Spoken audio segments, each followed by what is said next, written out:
Greetings 11th class political science students. Welcome back to our channel. Hope you all are doing great. As you know, we have completed chapter judiciary and today in today's class we are going to do NCERT solution for the chapter that is judiciary. So let us start now. First question is asking from you, what are the different ways in which the independence of the judiciary is ensured? Choose the odd ones out. आपको ये देखना है कि वो कौन से veg हैं, different ways हैं हमारी कंट्री में जो इंडिपेंडेंस जुडिशरी की वो इंश्योर करते हैं कि कौन से वेज हैं जिससे हमारी कंट्री में जुडिशरी इंडिपेंडेंट है. तो choose the odd ones out. आपको ये बताना कि इसमें से ऑड कौन सा है, अलग कौन सा है. तो first is chief justice of the supreme court is consulted in the appointment of the other जजेस ऑफ सुप्रीम कोर्ट. मतलब क्या chief justice of supreme court को कंसल्ट किया जाता है जब अपॉइंटमेंट होती है अदर जजेस की सुप्रीम कोर्ट में. उसके बाद जजेस are generally not remove before the age of retirement. जजेस को एज से पहले, उनकी रिटायरमेंट की एज से पहले रिमूव इजीली नहीं किया जा सकता.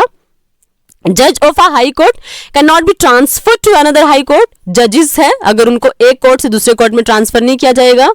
Fourth is Parliament has no say in the appointment of जजेस. और पार्लियामेंट कुछ नहीं बोलती है इन द अपॉइंटमेंट ऑफ जजेस. पार्लियामेंट को उसमें कोई कॉन्ट्रीब्यूशन नहीं होता है. राइट. सो अब इनमें से आपको क्या बताना, what are the different ways, कौन से वेज है जो इंडिपेंडेंस को मेंटेन करके रखते हैं, है ना. तो हम लोगों ने देखो क्या पढ़ा था, हम लोगों ने उनकी अपॉइंटमेंट प्रोसेस पढ़ी थी, उनका टेन्योर पढ़ा था, उनकी रिमूवल प्रोसेस पढ़ी थी. All these things we have discussed. तो हमारी कंट्री में जो डिफरेंट वेज हैं जो इंश्योर करते हैं जुडिशरी की इंडिपेंडेंस को, वो कौन से हैं.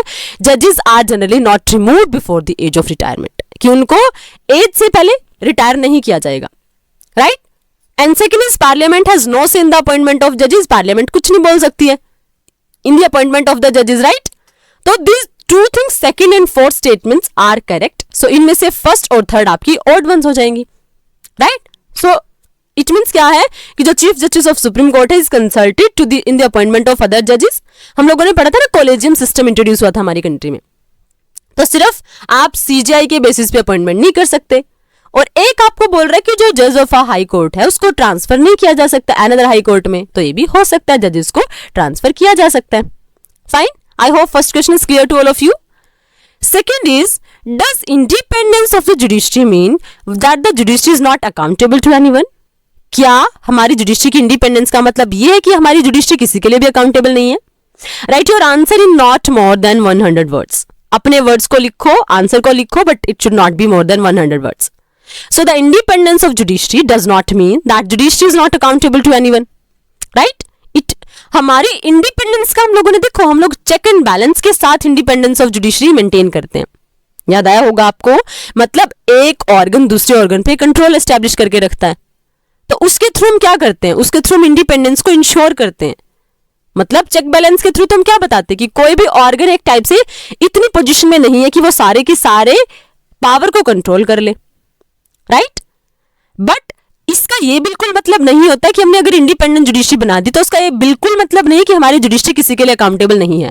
इन the time of chapter reading also I have told you, हमारी जो जुडिशरी है that is accountable to the supreme law of the country, that is constitution.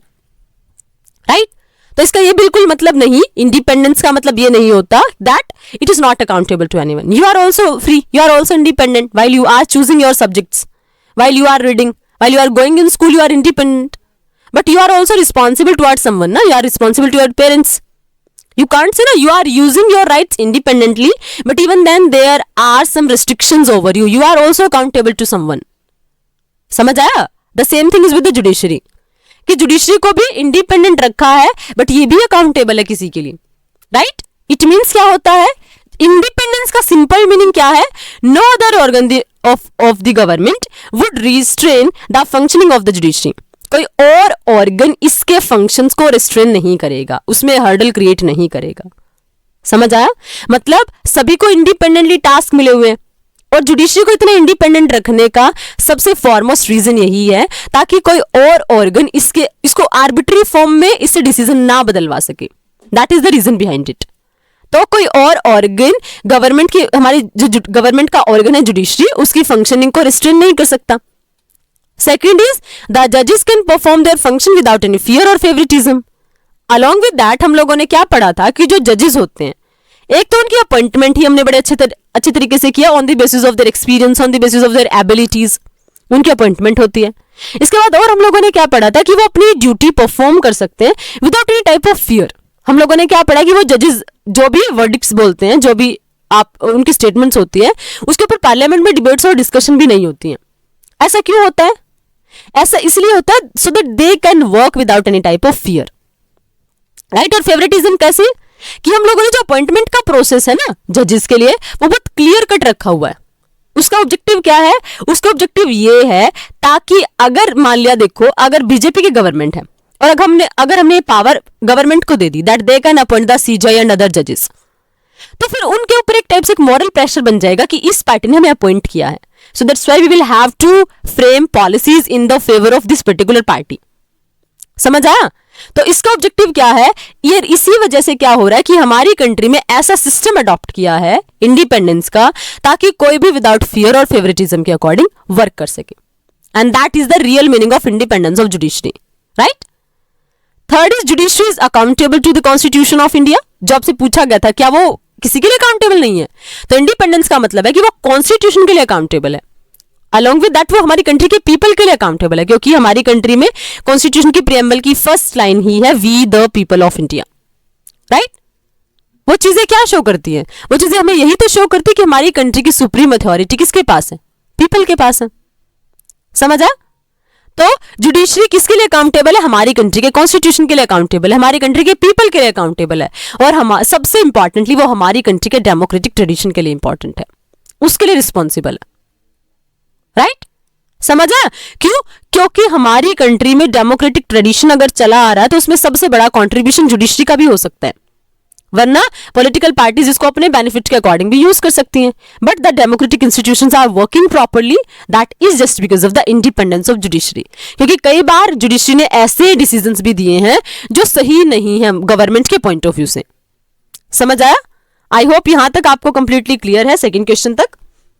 अब third question is asking from you, what are the different provisions in the constitution in order to maintain the independence of the judiciary?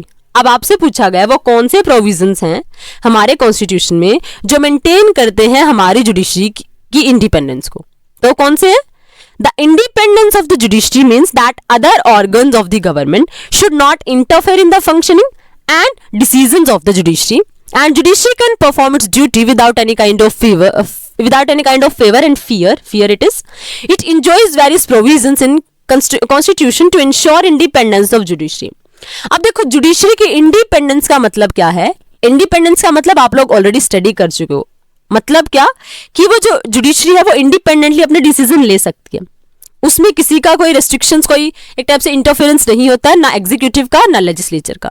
वो होता है उसका independently work करने का मतलब, right, that they are able to work without any type of fear and favoritism, right। तो वो कौन कौन से प्रोविजंस है हमारे कॉन्स्टिट्यूशन के जो इंश्योर करते हैं दैट यस इन एक्चुअली हमारी कंट्री में जो पार्लियामेंट, हमारी कंट्री में जो जुडिशरी है ना वो कंप्लीटली इंडिपेंडेंट है। So you will have to tell the provisions. तो देखो कौन कौन से प्रोविजंस है। First is Parliament has no say in the appointment of जजेस टू अवॉइड पॉलिटिक्स। जो सबसे इंपॉर्टेंट मेथड है, वो सबसे इंपॉर्टेंट मेथड क्या है कि हमारी पार्लियामेंट के पास राइट नहीं है कि वो उनकी अपॉइंटमेंट में कुछ बोले। समझ आया? मतलब जब भी जजेस की अपॉइंटमेंट होती है तो हम लोगों ने क्या पढ़ा था, जो सीजेआई होगा उसको अपॉइंट करेगा हमारी कंट्री का प्रेसिडेंट। अदर जजेस की अपॉइंट में हम लोगों ने कॉलेजियम सिस्टम पढ़ लिया। मतलब पार्लियामेंट का कोई कॉन्ट्रीब्यूशन आया ही नहीं और पार्लियामेंट का कोई रोल नहीं आया, तो इट मीन्स क्या है, उनकी जो अपॉइंटमेंट प्रोसेस है वो इंटरफेरेंस से बाहर है पार्लियामेंट के, राइट। और अगर वो इंटरफेरेंस से बाहर है इट मींस क्या है, वो इंडिपेंडेंटली अपने राइट्स को एंजॉय कर सकते हैं, अपनी इंडिपेंडेंस को एंजॉय कर सकते हैं, राइट। सेकंड इज द जजेस enjoy a fixed tenure as they hold their office till the age of their retirement, and the constitution prescribes very difficult procedure for the exceptional cases if required. सबसे important चीज, अब देखो judiciary क्यों इतनी surety के साथ work कर सकती है, क्योंकि देखो अगर उनके दिमाग में ये हो कि गवर्नमेंट ना जब चाहेगी जब उनको हटा देगी, तो उन लोगों के माइंड में ना इनसिक्योरिटी जनरेट होती है कि हमारी जॉब तो सिक्योर है ही नहीं। अब देखो जैसे प्राइवेट जॉब्स होती हैं, you all are able to understand कि वहां पे लोगों के माइंड में कहीं ना कहीं एक टेंशन हमेशा होती है कि कब क्या पता उनकी अथॉरिटीज उनको रिमूव कर दें। तो अगर मान लिया हमारे जजेस के माइंड में भी यही हो कि गवर्नमेंट ने ना जब चाहे उनको हटा देना है, तो क्या होगा कि अब इसकी वजह से वो इंडिपेंडेंटली अपना वर्क कर ही नहीं पाएंगे, they will try to do favour the government, है ना कहीं फेवरेटिज्म वाला कंसेप्ट भी अराइज हो जाएगा। लेकिन यहां पे जजेस का क्या होता है, एक फिक्स टर्म है, वो एंजॉय करते हैं अपने वर्क को till the age of retirement, है ना। और कॉन्स्टिट्यूशन क्या प्रेस्क्राइब करता है, बहुत डिफिकल्ट प्रोसीजर किसके लिए, अगर उनको रिमूव करना है, हम लोगों ने पढ़ा था इंपीचमेंट प्रोसीजर, और उसके लिए हमें स्पेशल मेजोरिटी की रिक्वायरमेंट है। और ये इतनी टफ प्रोसीजर हम लोग क्यों रखते हैं, ताकि हमारी जो जुडिशरी है वो एक टॉय ना बन जाए in the hands of the executive. इसलिए हम लोग क्या करते हैं, इसलिए हम लोग इतनी टफ प्रोसीजर रखते हैं, क्योंकि अगर टफ प्रोसीजर होगी तो इट मींस जजेस को क्या पता है कि unless and until they are not violating the constitution of the country there is no one who can remove them. तो ये किस चीज के लिए जरूरी है, ये जरूरी है so that the people who are working as the judiciary they can enjoy their freedom and they can work according to the constitution only, not according to any political party, not according to any government. समझ आया? So दो points आपको clear है I think. Third is the action and decision of a जज are immune from personal criticism. अब अगर जजेस ने कुछ, मान लिया कोई केस चल रहा था, उसके रिगार्डिंग जजेस ने कुछ बोल दिया, कोई स्टेटमेंट दे दी, तो अब उन स्टेटमेंट के रिगार्डिंग उन पर कोई पर्सनल क्रिटिसिज्म नहीं हो सकती, उनके अगेंस्ट में कोई एक्शन और ये सारी चीजें नहीं हो सकती हैं। एक्शन से, एनी डिसीजन से, वो क्या है, पर्सनल क्रिटिसिज्म की कैटेगरी में आप उनको रखो ही नहीं कि जज ने ये बोल दिया, क्योंकि हम लोगों ने क्या पढ़ा, जुडिशरी के पास जुडिशियल रिव्यू की भी पावर है, जुडिशरी के पास इवन अपने डिसीजन को भी रिव्यू करने की पावर है, राइट। तो वो सारे के सारे एक्शंस और डिसीजंस हैं, हमने उनको क्या किया है, हमने उनको बाहर रखा है from the personal criticism, right. उसके बाद फोर्थ क्या, the salaries and allowances of the जजेस are not subjected to the approval of legislature as per the constitution. इसके अलावा जो सबसे इंपॉर्टेंट रीजन है, देखो जुडिशरी कब प्रॉपर वे में वर्क कर पाएगी, जब जुडिशरी को ये लगता है कि, क्या लगता है कि जब हमारी कंट्री में ऐसा सिस्टम होगा कि वो नहीं कर पाएंगे, अब मान लिया सैलरीज और अलाउंसेस अगर उन लोगों के कम हो तो क्या इंपैक्ट पड़ेगा इसका, उनको इजीली ब्राइब के लिए कहीं ना कहीं फंसाया जा सकता है कि रिश्वत देकर उनसे काम निकलवाया जा सकता है ना। लेकिन फिर देखो क्या है कि अगर उनके सैलरीज और अलाउंसेस अच्छे हैं, वो हम लोगों ने इसीलिए रखे हैं ताकि वो विदाउट एनी काइंड ऑफ एक टाइप से ऐसा वर्क कर सके कि वो किसी की तरफ टिल्टेड नहीं है, झुके हुए नहीं है ना। अगर सैलरीज और अलाउंसेस उनके लेजिस्लेचर को डिसाइड करने हैं तो देखो क्या होगा, उसके ऊपर डिबेट्स होंगे, डिस्कशंस होंगी, है ना। और फिर जुडिशरी के माइंड में क्या आएगा कि यही जो पर्सन है, हमारी एग्जीक्यूटिव पर्सन, हमारे लेजिस्लेचर पर्सन है, इन्हीं से क्या होने, हमारी सैलरीज और अलाउंसेस आने हैं, तो व्हाट दे विल डू, वो कहीं ना कहीं उनके फेवर में पॉलिसीज फिर से बनाने की कोशिश करेंगे, जजमेंट फिर से चेंज करने की कोशिश करेंगे। इसीलिए हम लोगों ने बाहर ही रख दिया उन सारी की सारी चीजों को कि जो हमारे सैलरीज और अलाउंसेस हैं उनको हम क्या करेंगे, हम उसको अप्रूवल की जरूरत ही नहीं है लेजिस्लेचर से। और ये प्रोविजन कहाँ है, these provisions are mention in the constitution of the country, और इसका सिंपल सा मतलब है कि इनकी गारंटी है। And why we all have done all this procedure, ताकि हमारी कंट्री की जुडिशरी इंडिपेंडेंटली वर्क कर सके, राइट। उसके अलावा the judiciary can penalise them who are found guilty of the contempt of court. और सबसे इंपॉर्टेंट टास्क, हमारी जुडिशरी के पास रिस्पॉन्सिबिलिटी है, और वो रिस्पॉन्सिबिलिटी क्या है कि हमारी कंट्री की जो जुडिशरी है वो पैनलाइज कर सकती है उन सभी को जिसको लगता है कि उन्होंने गिल्टी किया, फिर कंटेम्प्ट ऑफ कोर्ट किया है, यानी कि अगर कंटेम्प्ट ऑफ कोर्ट किया तो उनको गिल्टी प्रूव कर सकती है, उनको पैनलाइज भी कर सकती है, राइट। उसके अलावा the constitution specifically bars the parliament from discussing the conduct of the जजेस एक्सेप्ट द इम्पीचमेंट प्रोसीडिंग्स। इसके अलावा सबसे इंपॉर्टेंट टास्क हमने क्या पढ़ा कि इम्पीचमेंट प्रोसीजर तो एक ऐसी है जहां पार्लियामेंट का कंट्रीब्यूशन आपको देखने को मिलता है, क्योंकि पार्लियामेंट की 2/3 मेजोरिटी की रिक्वायरमेंट, स्पेशल मेजोरिटी की रिक्वायरमेंट होती है ना आपको। स्पेशल का मतलब क्या था कि आपको प्रोसीडिंग चलाने के लिए टोटल मेंबर्स के हाफ एटलीस्ट प्रेजेंट चाहिए उस दिन, और जितने वोट कर रहे हैं उसका भी 2/3 क्या होना चाहिए, उसके भी 2/3 उस फेवर में वोट करें, राइट। तो क्या होना चाहिए, कॉन्स्टिट्यूशन स्पेशली क्या बताता है कि पार्लियामेंट का सिर्फ कहां पर कंट्रीब्यूशन होगा, पार्लियामेंट का सिर्फ रोल तब होता है, तब शुरू होता है जब इंपीचमेंट प्रोसीजर होनी है, अदरवाइज पार्लियामेंट का कहीं पे रोल नहीं होता है in the judiciary of our country. समझ आया? आई होप यहां तक आपको क्लियर है कंप्लीटली, ओके। अब देखो इसके बाद फोर्थ क्वेश्चन आपसे पूछा गया है, अब इसको रीड करना और फाइंड आउट करना क्या केस था, कौन बेनिफिट हो गेन करेगा, all this kind of things, okay. So fourth question आपसे पूछ रहा है, read the news report below and identify the following aspects. आपको रिपोर्ट पढ़नी है, आपको नीचे एक रिपोर्ट गिवन है, आपको बताना ये केस किसके बारे में, what is the case about. Second question आपसे पूछा गया, who has been the beneficiary in the case, किसको बेनिफिट मिला। Who is the petitioner, petitioner कौन होता है, जो कोर्ट में उस केस को फाइल करता है, तो पेटिशनर कौन था। उसके बाद visualise that would have been the different arguments put forward by the company, और कौन कौन से आर्ग्यूमेंट्स है जो कंपनी ने सामने रखे, और कौन कौन से आर्ग्यूमेंट्स है would be farmers have put forward, जो फार्मर्स ने पुट फॉरवर्ड किए हैं, फार्मर्स ने आगे रखे हैं, राइट। अब देखो, अब ये आपको रिपोर्ट गिवन है, अब इस रिपोर्ट को थोड़े अच्छे से समझ लेना। Basically let me tell you क्या है रिपोर्ट। रिपोर्ट बेसिकली किसके रिगार्डिंग है, ये कहीं ना कहीं कंफ्लिक्ट शो करेगी आपको इन्वायरमेंट के रिगार्डिंग और डेवलपमेंट के रिगार्डिंग। उससे क्या हो जाएगा, कोई कंपनी होगी, ठीक है, वो कंपनी कहीं ना कहीं क्या करेगी, रिलायंस कंपनी का एग्जांपल गिवन है आपको कि वो क्या कर रही है, वो अपने एक टाइप से थर्मल पावर प्लांट्स लगा रही है ना, तो उसकी वजह से नेचुरल फर्टिलिटी सॉइल की लूज हो रही है और उसकी वजह से क्रॉप फेलियर हो जाती है। तो अब जो रिलायंस है उसको उसका कंपनसेशन देने के लिए बोला जाता है और उसको एक टाइम पीरियड भी दे दिया जाता है that for this time period you will have to give the compensation. But फिर क्या होता है, वो उस कंपनसेशन को दे नहीं पाती।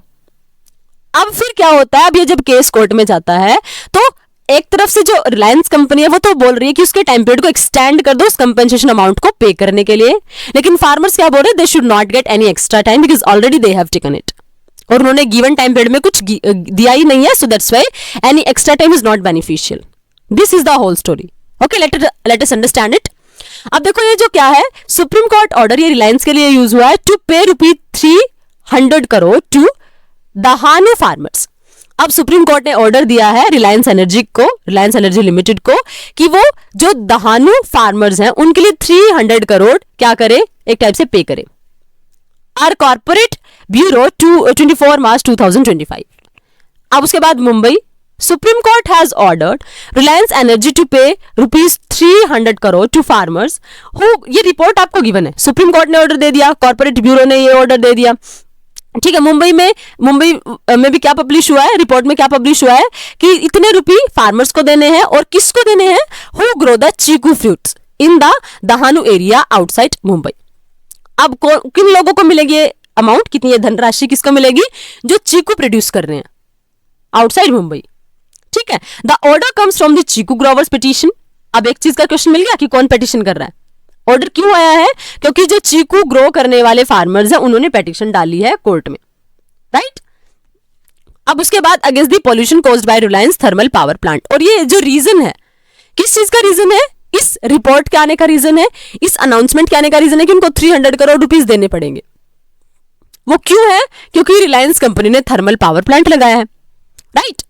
अब समझो, देखो क्या है दहानु, अब आपको स्टोरी समझ आएगी, which is 150 kilometre far from Mumbai, ये मतलब 150 किलोमीटर फ्रॉम मुंबई है। ये क्या है, was a self sustaining agricultural and horticultural economy known for its fisheries and forest just over a decade ago. मतलब एक डिकेड पहले की बात है, क्या था ये, एक सेल्फ सस्टेनिंग एग्रीकल्चर और हॉर्टिकल्चर, जैसे बागवानी होती है ना जहां पे फ्रूट्स और ये सारी चीजें होती है, हॉर्टिकल्चर मींस बागवानी, ऐसी इकोनॉमी है जो एग्रीकल्चर और हॉर्टिकल्चर पर बेस्ड है, और जिसको उसकी फिशरीज के लिए, मत्स्य पालन मछलियों के लिए, और फॉरेस्ट के लिए जाना जाता है, ठीक है। मतलब एक डिकेड पहले, 10 साल पहले ये सिचुएशन है, राइट। बट फिर क्या होता है कुछ टाइम बाद, but was devastated in 1989 when a thermal power plant came into operation in the region. लेकिन चेंज कब आया, जब एक थर्मल पावर प्लांट लगता है 1989 में। The next year this fertile belt so this first crop failure, और इसका इंपैक्ट क्या हुआ, जैसे ही पावर प्लांट लगना शुरू हुआ, देखो आप लोगों ने अभी भी देखा होगा जब 5G की टेस्टिंग होती है ना, तो बहुत सारे बर्ड्स की डेथ हो गई। क्यों, क्योंकि वो लोग वो जो बर्ड्स हैं उनको वो टॉलरेट ही नहीं कर पाए, जो रेज निकल रही इतनी हार्मफुल। तो यहां पर भी सेम हुआ कि जो थर्मल पावर प्लांट लगता ना, तो उसकी वजह से जो पोल्यूशन हुआ, उसकी वजह से जो एरिया अपनी फर्टिलिटी के लिए, अपनी एग्रीकल्चर प्रोडक्शन के लिए, हॉर्टिकल्चर के लिए बहुत फेमस था ना, अब उसने क्या कर दिया, उसकी फर्टिलिटी कहीं ना कहीं खत्म हो गई, क्योंकि नेगेटिव इंपैक्ट पड़ा, राइट। और फर्स्ट टाइम इस बेल्ट ने क्या देखा, क्रॉप फेलियर की, क्रॉप फेल हो गई, राइट। अब now 70% of the crop of what was once the fruit bowl of Maharashtra is gone, यानी कि जो फ्रूट बॉल बोलते थे ना जिसको महाराष्ट्र की, उस रीजन को, अब वहां पे क्या हो गया, 70% की क्रॉप एक टाइप से आप मान के चलो कि नहीं हुई। The fisheries have shut, fisheries भी बंद हो गई, है ना। And the forest cover was thinned, forest cover area भी थिन मतलब कमजोर हो गया, वीक हो गया, थिन मतलब कम हो जाना, Farmers and environmentalists say that fly ash from the power plant entered groundwater and polluted the entire ecosystem.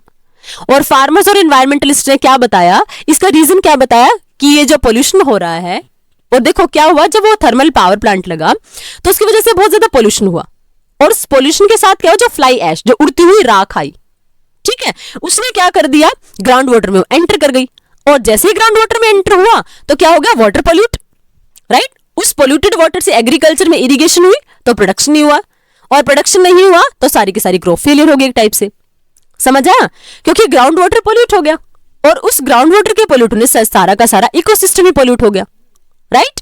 So Dahanu taluka environment protection authority ordered the thermal station to set up a pollution control unit to reduce sulfur emission, and in spite of a Supreme Court order backing the order, the pollution control plant was not set up even by 2002. अब यहाँ पे क्या हुआ, जब ये situation हुई ना, तो जो दहानू तालुका था उसकी इन्वायरमेंटल प्रोटेक्शन अथॉरिटी ने क्या बोला, उन्होंने ऑर्डर दिया थर्मल स्टेशन को कि वो भाई ना कुछ ऐसा सिस्टम इंट्रोड्यूस करे, कुछ ऐसी टेक्निक लगाए कि जिससे पोल्यूशन कंट्रोल हो जाए, सल्फर एमिशन हो जाए, मतलब सल्फर एमिशन हो जाए, उसको एब्जॉर्ब कर ले, राइट। और फिर क्या हुआ, सुप्रीम कोर्ट ने भी ऑर्डर दे दिया। सुप्रीम कोर्ट ने क्या ऑर्डर दिया था कि आप पोल्यूशन कंट्रोल प्लान इंप्लीमेंट करोगे टिल 2002, राइट।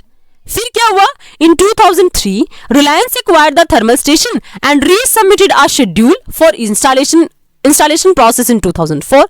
लेकिन देखो 2002 तक का टाइम पीरियड दिया गया, लेकिन फिर 2003 में क्या हो रहा है कि एक दोबारा से एक शेड्यूल सबमिट किया उन्होंने कि हमें टाइम पीरियड दे दो 2004 तक का, तब तक हम क्या करेंगे, पोल्यूशन को कंट्रोल कर लेंगे। ये वाली स्टोरी थी पूरी। As the pollution control plant is still not set up, the Dahanu Taluka Environmental Protection Authority asked Reliance for a bank guarantee of ₹300 crore. तो क्योंकि उन्होंने जो टाइम पीरियड दिया उस तक वो कुछ कर नहीं पाए, इसलिए अब क्या हुआ, इसलिए जो दहानू में तालुका एनवायरमेंटल प्रोटेक्शन अथॉरिटी है, उन्होंने बोला कि आप हमें क्या दो, बैंक गारंटी दो 300 करोड़ रुपीस की। ये था आपका पूरा का पूरा केस, जिसमें इन्वायरमेंट पोल्यूट हो रहा है, तो एनवायरमेंट पोल्यूट हो रहा है तो लोगों का जो क्लीन एयर में ब्रीथ करने का राइट होता है वो भी स्नैच हो रहा है, राइट। तो अब आ जाओ वापस से क्वेश्चन पे। आई थिंक रिपोर्ट आपको क्लियर है। तो क्वेश्चन आपसे पूछा गया what is the case about, ये केस किसके बारे में, तो समझ आया ना आपको, pollution by Reliance thermal power plant, उसने पोल्यूशन क्रिएट किया, उसकी वजह से एक केस राइज हुआ। सेकेंड था कि इसमें किसको सबसे ज्यादा बेनिफिट मिला, तो फार्मर्स हैव बीन बेनिफिशियरी, क्योंकि अगर वो बैंक गारंटी देंगे तो in the form of compensation farmers को अमाउंट मिलेगी, है ना। उसके बाद अब इसमें पिटीशन किसने डाली थी, ये मैंने आप लोगों को इसमें भी बताया, देखो ये रहा। अब चीकू ग्रो पिटीशन द कोर्ट, जो चीकू ग्रो करने वाले लोग हैं उन्होंने पिटीशन डाली है, राइट। अब visualise what would have been the different arguments put forward by the company, मतलब अब रिलायंस एनर्जी क्या आर्गुमेंट्स रखेगी कि उनको 2004 तक टाइम पीरियड इंक्रीज कर दो। तो अब देखो, the main contention of Dahanu taluka environment protection authority and the supreme court was setting up of a pollution control plan. हमने पढ़ा कि तालुका जो एनवायरमेंटल प्रोटेक्शन अथॉरिटी थी उसने क्या बोला रिलायंस को कि आप कुछ ऐसा टेक्निकली डेवलप करो जिसकी वजह से सल्फर एमिशन हो जाए और एनवायरमेंट पोल्यूशन कंट्रोल हो जाए, राइट। तो रिलायंस ने क्या किया, Reliance acquired the plan in 2003, so it प्लेडेड for further extension of time limit for the setting up pollution control plan. लेकिन रिलायंस ने क्या बोला कि उनको टाइम इंक्रीज करके दे दो। 2003 में दोबारा से वो लोग क्या बोलते हैं कि हमारे टाइम पीरियड ना 2004 तक इंक्रीज कर दो, तो रिलायंस ने तो यही बोला, टाइम मांगा, right.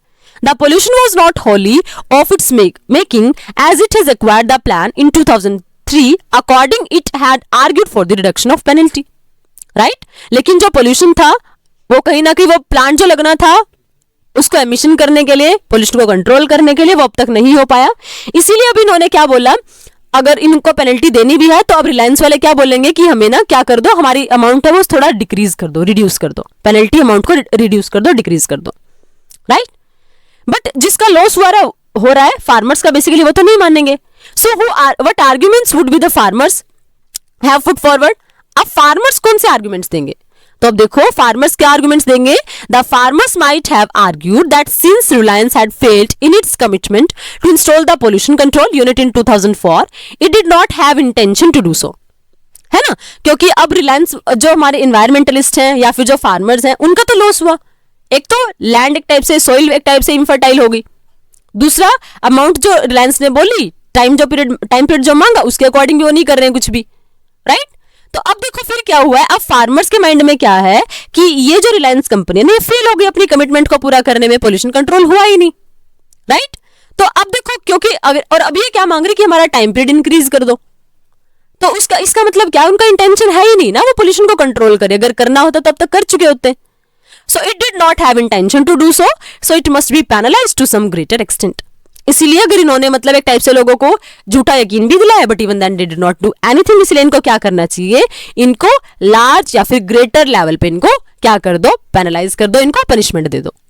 So this was the context of the farmer specially who were growing chikoo. I hope यहां तक 5th क्वेश्चन तक आपको कंप्लीटली क्लियर है। अगर आपको जुडिशरी, ये देखो बेसिकली थिंकिंग बेस्ड क्वेश्चंस हैं, और फिर आपको पैराग्राफ गिवन है, वहां से आपको आंसर्स फाइंड आउट करने हैं, right. So if your understanding is good, you are able to give answers, right? So I hope till 5th question is till 4th question you have done. Okay. Next question we will do in next video. Till then, keep learning and stay connected. Thank you. Thanks a lot.